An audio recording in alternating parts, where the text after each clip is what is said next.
Pinagpala ang Lakers sa ngayon mga idol kay Luke Kennard.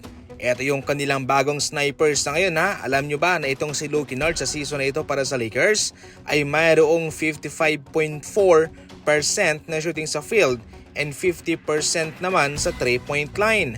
91% sa free throw. Minalas man sila kay Gabe Vincent at sa kung ano pang mga shooters na kanilang kinuha. Aba, sila'y pumaldo naman dito kay Luke Kennard. Sa ngayon nga ay paborito itong si Luke Kennard na isama sa tambalang Reeves at Luka o Reeves o LeBron o Luka o LeBron lineup sapagkat mayroon talagang open shot na makukuha itong si Kennard. Akalain nyo kahit na mayroong bantay ay nakakapasok pa itong si Kennard ha. Kaya imagine kung walang nagbabantay sa kanya.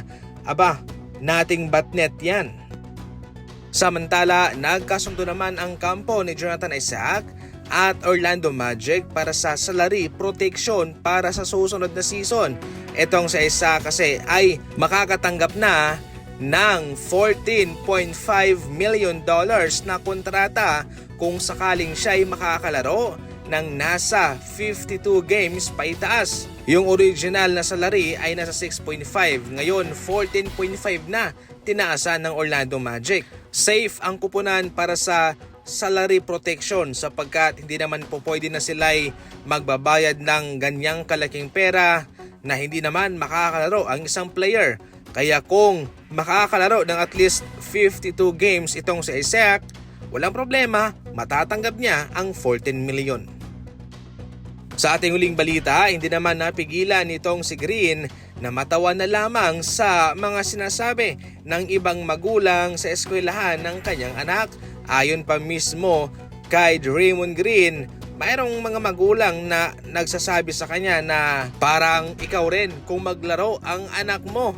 Sabi nga nila, kung ano yung puno, yun rin po ang bunga, no? Hindi po na-offend itong si Draymond Green bagkos siya'y natawa na lamang sapagkat, well, ganun talaga. Kung ano ako, syempre, ganun din ang anak ko. Viral nga po itong ginawang ito ni Draymond Green sa kanilang laban kontra Utah Jazz mga idol na wala naman siyang rason para gawin to pero ginawa niya pa rin. Samantala, heto naman ang cold-blooded na tira nitong si Shai versus Denver Nuggets sa kanyang kapwa MVP na si Nikola Jokic mga idol. Parehong magagaling ang dalawang players nito mga idol sa labang ito. Grabe ha. Napakatindi ng labanang ito.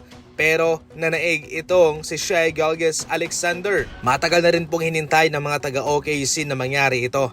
Since nung nawala na sina Russell Westbrook, Kevin Durant sa kanilang kupunan. Kaya deserving nila ang mga gantong palabas para sa kanilang mga idol. At kay Nikola Jokic naman, aba, kahit natalo, another triple-double naman para sa kanya. Pangako, garantisado na ikaw ay mag-e-enjoy dito. Maski ako man ay hindi ko maiwasang maglaro sa kwarto ko nito.